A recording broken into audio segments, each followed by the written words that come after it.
ఉన్నాయి. సో వీరి ఇద్దరి కలయిక వల్ల ఎలాంటి సమస్యలు ఒక కొలుక్కొచ్చే అవకాశం ఉందనుకోవచ్చా? చాలా జల వివాదానికి సంబంధించి కావచ్చు, విద్యుత్ వివాదానికి సంబంధించి కావచ్చు.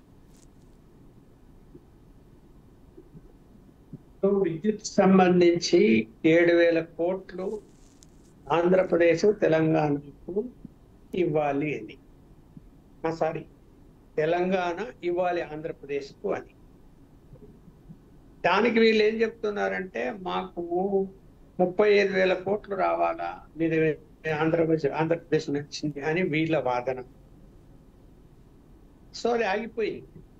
రెండోది ఏంటంటే సఖ్యత ఉన్నటువంటి జగన్మోహన్ రెడ్డి, కేసీఆర్ ఇద్దరు కూడా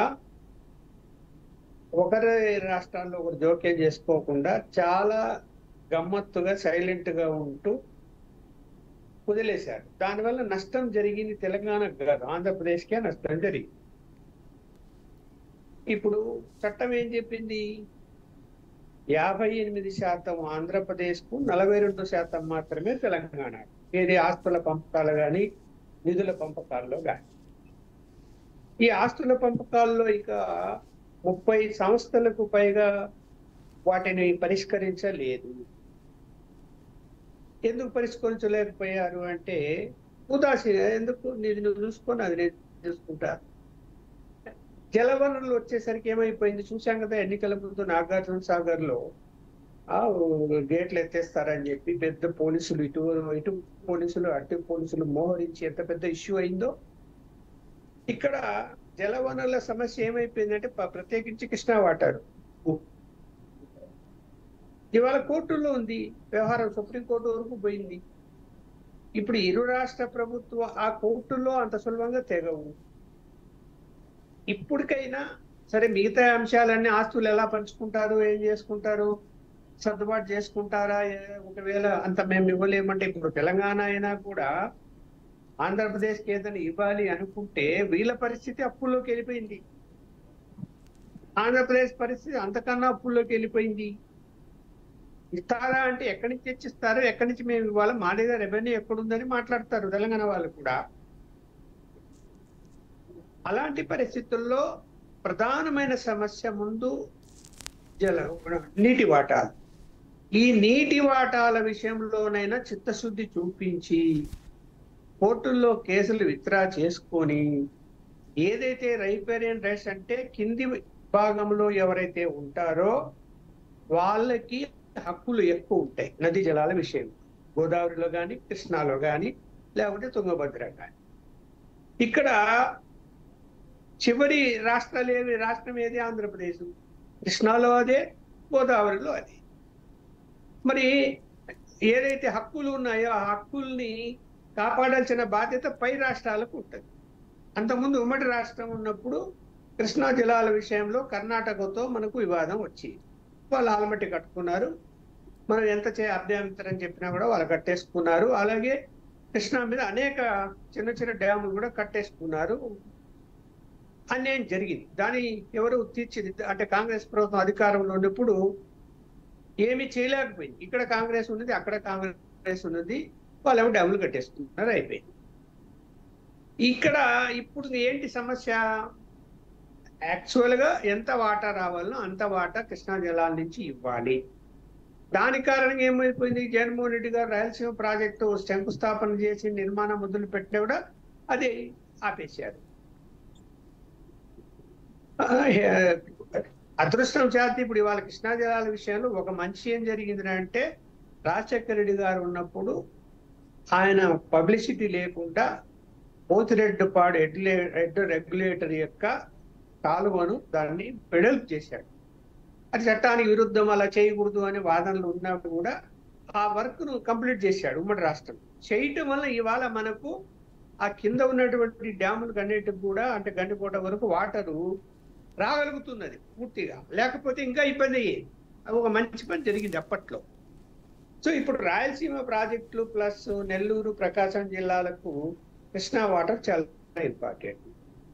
అలాగే గోదావరి జిల్లాల యొక్క అనుసంధానం కృష్ణాలో కలపడం, గోదావరి జిల్లాను తీసుకొచ్చి గోదావరి జిల్లాల మీద పై రాష్ట్రమైనటువంటి తెలంగాణతో మనకేం ఇబ్బంది లేదు. ఎందుకు అంటే వాళ్ళు కేసీఆర్ ఏం చేసిండు తెలివిగా, చంద్రబాబు నాయుడు సీఎం ఉన్నప్పుడు అంటే ఈ ఓటు కేసు రాకముందు మీరు కింద పోలవరం కట్టుకోండి, అప్పుడు పోలవరం మీద అభ్యంతరం చెప్పేవాళ్ళు తెలంగాణ. మేము పైన కాళేశ్వరం కట్టుకుంటాము, గొడవలొద్దు, పంచాయతీలు వద్దు అని చెప్పేసి ఈయన టెండర్లు పిలుచుకొని ఈయన కంప్లీట్ చేసేసుకున్నాడు. తర్వాత కింద పోలవరం మనకు ఆలస్యమైంది. సో పుష్కరమైన నీరు ఉంది గోదావరిలో. సో సమస్య తెలంగాణతో సమస్య అంటూ ఏమి రాదు. ఎందుకంటే నీరు కిందికి వచ్చిన తర్వాత అది వాడుకునే హక్కు మనకే ఉంటుంది. వీళ్ళ పైన కట్టుకునేటివన్నీ కట్టేసుకున్నారు, ఇంకా కట్టేటివి ఏం లేవు ఇక్కడ. ఒకవేళ కట్టుకునే కూడా ఏం నష్టం ఏం రాదు. ఎందుకంటే విపరీతమైన ఫ్లో ఉంది మనకు గోదావరి జిల్లాలో. అందువలన ఇప్పుడు సమస్య ప్రధానంగా రాయలసీమ రైతులు ఎదురు చూస్తున్నది ఏంటంటే ఈ యొక్క కృష్ణా జలాల పంపిణీ. దీనికి నిజంగా చిత్తశుద్ధి ఉంటే ఎవరికి, ప్రత్యేకించి తెలంగాణ ముఖ్యమంత్రి రేవంత్ రెడ్డికి తట్టుకొని, తెలంగాణ వాదనను తట్టుకొని చంద్రబాబు నాయుడుతో స్నేహం ఉన్నా కూడా చేయగలుగుతాడంటే నాకైతే నమ్మకం లేదు. ఎందుకంటే ఏం రోజు ఒక్కడు ముందుకేసిన ఎవరు రేవంత్ రెడ్డి ప్రతిపక్షాలు కాచుకొని కూర్చుంటాయి, ఆయన సొంత పార్టీలోనే కాచుకొని కూర్చుంటారు విమర్శించడానికి.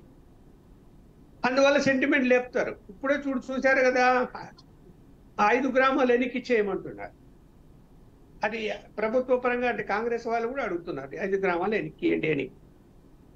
ఇప్పటి నుంచో బిఆర్ఎస్ పార్టీ కూడా అడుగుతున్నది, మండలాలే అడుగుతున్నది పార్టీ. అప్పుడైతే ఇచ్చేటప్పుడు సైలెంట్ గా ఉన్నారు, సర్దుబాటు చేసుకొని బిఆర్ఎస్ పార్టీ వాళ్ళు. ఇప్పుడేమో 5 గ్రామాలు కానీ మొత్తం 5 మండలాలే మాకు వాపసు చేయండి అంటున్నారు. ఇదే భద్రాచలం దగ్గర ఏదైతే 5 గ్రామాలు ఉన్నాయో అక్కడ ముంపుకు గురయ్యేటువంటి పరిస్థితి ఉన్నందువలన అవి తెలంగాణ అడుగుతుంటే కొంత వాటిల్లో న్యాయం ఉంది ఆ 5 గ్రామాల విషయంలో. ఎందుకంటే ముంపును గురయ్యేటువంటి పరిస్థితుల్లో ఇటువైపు ఉంటే కనుక కంట్రోల్ చేయడానికి, అటువైపు ఉంటే కంట్రోల్ చేయడానికి తేడా వస్తుంది అని అడుగుతున్నారు. అది ఓకే, ప్రభుత్వం ఏ నిర్ణయం తీసుకుంటుంది తర్వాత. కానీ కృష్ణా వాటర్ విషయంలో మాత్రము ఒకవేళ రేవంత్ రెడ్డి డేర్గా స్టెప్ తీసుకొని న్యాయం చేయగలిగితే ఓకే, ఖచ్చితంగా ఆంధ్రప్రదేశ్ ప్రజలు అభినందించాల్సిందే. మరి చూడాలి ఏం జరుగుతుందో. రేపు సమావేశం, 2 ముఖ్యమంత్రులు కూర్చుంటున్నారు. మరి దాని మీద ఏం ఆలోచిస్తారు? మిగతా అంశాలన్నీ కూడా 1, 2, 3 ఇదేం చేయాలి, అదేం చేయాలా, ఇది అవుతుంది, ఇది అవుతుంది, ఇది కాదు, ఇది ఎక్కువ అడుగుతున్నారు డబ్బులు, తక్కువ అడుగుతున్నారండి. ఆల్రెడీ అధికారులు రిపోర్ట్లు తయారు చేశారు, ఆ ముందర పెడతారు. వాళ్ళేమో ఇన్ని వేల కోట్లు రావాలంటారు, మనమేమో కాదంటాము. అలాగే తెలంగాణ కూడా మేము ఇన్ని వేల కోట్లు మీకేమి ఎందుకు ఇవ్వాలని వీళ్ళు అంటారు. కానీ చట్టంలో అయితే ఖచ్చితంగా 42-58% దాని ప్రకారం ఇవ్వాలా. మరి దాన్ని కట్టుబడరా జనాభా ప్రాతిపదికన తేల్చారు. 58% మనకు, 42% వాళ్ళకు.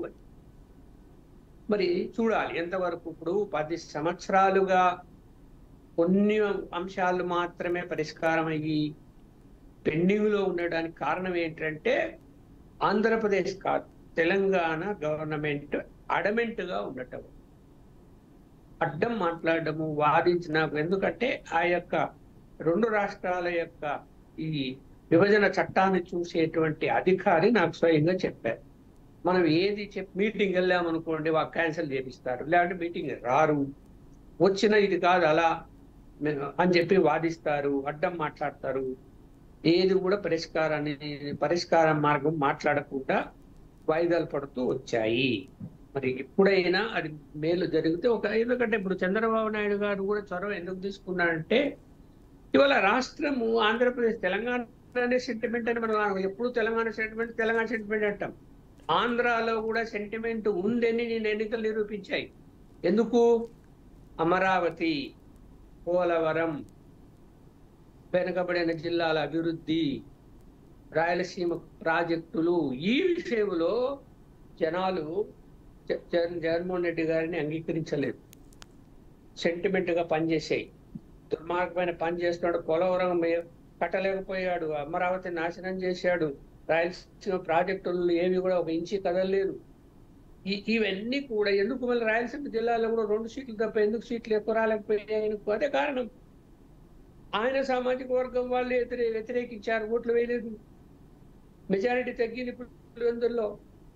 ఇప్పుడు చంద్రబాబు నాయుడు గారు కూడా ఈ సెంటిమెంట్ల విషయంలో చిత్తశుద్ధితో పని చేస్తే తప్ప ఈ 5 సంవత్సరాలు, లేకపోతే మళ్ళీ వచ్చే ఎన్నికల్లో వాళ్ళకి జవాబు చెప్పినట్టు ఈరోజు జవాబు చెప్తారు ప్రజలు.